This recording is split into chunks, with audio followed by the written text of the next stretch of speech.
The spring market in York Region, well, it didn't exactly hatch the way many were hoping for. Sales are down 30% and active listings are up 56%. But before we jump to conclusions about a crash or panic, let's break down this together because there's way more to the story. In today's video, I will go over what we're seeing currently in the spring market, and this is just pertaining to York Region. And I'll also cover and share some perspective on what to do right now if you are needing to sell. My name is Alice Prince. I'm a real estate broker here in the GTA, helping many clients buy and sell in the York Region, Durham Region, and Toronto markets. And if you'd like to book a time to chat about your real estate goals and to see if this current market is going to benefit you, then you can book a call with me using the link in the description below. The number of homes for sale has increased 56% in York Region, and while sales have dropped 30% when measuring this time to last year. And although the year-over-year numbers are important to look at, it's really only going to tell you one side of the story. So later on this video, I will show you how the last 4 months have played out, because if you're someone who was looking to sell in this market, those numbers are going to be very important to look at as well.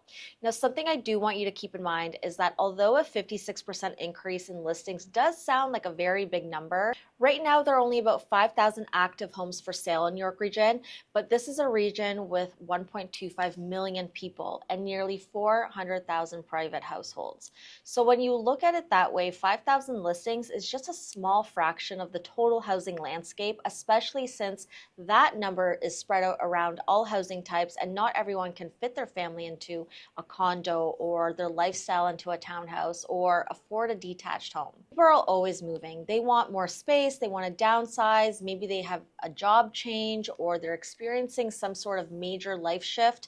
And so real estate needs don't stop.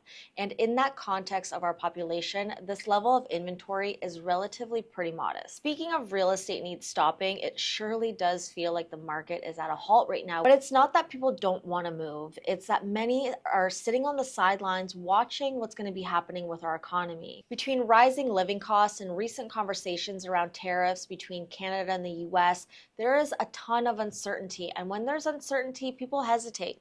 They want to wait for clarity before making a big decision like buying or selling a home. So while the need to move is still there, the confidence to act on it has definitely taken a hit.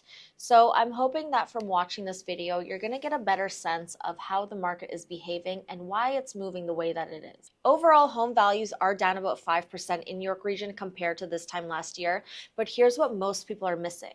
Prices have actually stayed surprisingly steady over the past few years. Yes, there has been seasonal ups and downs, 2 to 5% swings depending on the time of year. But if higher inventory levels and slower sales truly signaled a market crash, we would have seen much steeper declines in values, and we just haven't. However, quickly looking at this graph, you can see that from the beginning of this year, home values have been steadily increasing, with the average cost of a property up in York Region of about 3.3%. Detached homes prices are up 2.4%, now averaging at 1.615 million, and these are still selling. Buyers are typically move-up buyers, and most of them do need to sell before they can buy something. Townhomes are a little bit of a mixed bag. Prices dropped slightly, about 0.38%, which is relatively pretty flat since January. Inventory has climbed just like every other housing segment, but demand has not followed yet. Condos and condo towns are where I see real opportunity right now, especially for first-time home buyers. Prices are up slightly at 0.56%, and inventory does continue to grow in this segment, giving you more options to choose from. And if you've been someone that is sitting on the sidelines, this is definitely an area of the market to watch closely. But prices have stayed within this range of 1.2 million, and they have been there for quite some time.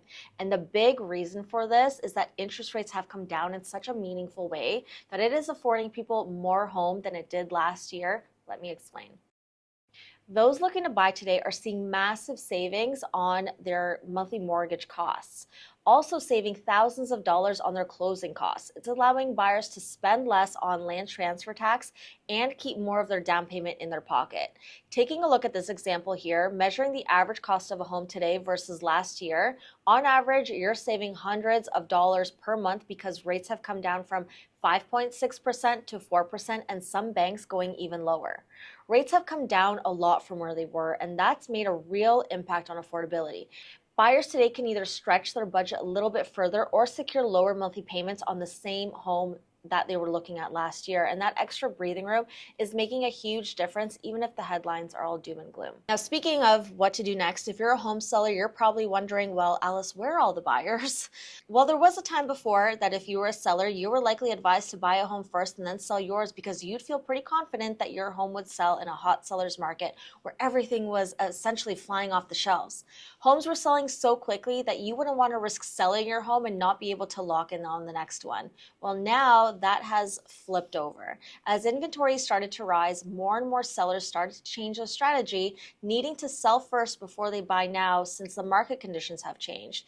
And so because the market dynamics have changed, it's more risky to buy a home first. We're advising sellers to sell first so they know how much money that they have in their pocket before that they go and commit to their next purchase. What I find kind of interesting is that people hear, it's a buyer's market and how much more power buyers have now. And so you would think that buyers would be out there rushing to buy a home. And you almost feel kind of silly as a wannabe buyer because you're not taking advantage of the market and what's happening. But what I think that people are forgetting is that those wannabe buyers are currently sellers, and a buyer's market causes the market cycle to really slow down because a buyer's market is really only brought on when we see uncertainty. And we've seen this in 2017 and 2018 and most recently in 2020. So when we're looking at sales, it makes sense that sales are down right now. I actually think of it as like sales are locked up and kind of jammed in the cycle. There's about 5,000 locked up sales right now in York Region if you're looking at the active listings, because I'd argue that most of the sellers out there are also then going to become buyers. So if you're a seller right now or you're thinking about selling, here's exactly what I would tell myself if I were in the same position. This isn't a market to list high and hope that someone meets you there. That strategy is over. You need to be able to be sharp with your pricing, be flawless in your presentation, and relentless with your exposure because buyers have options and your home needs to stand out.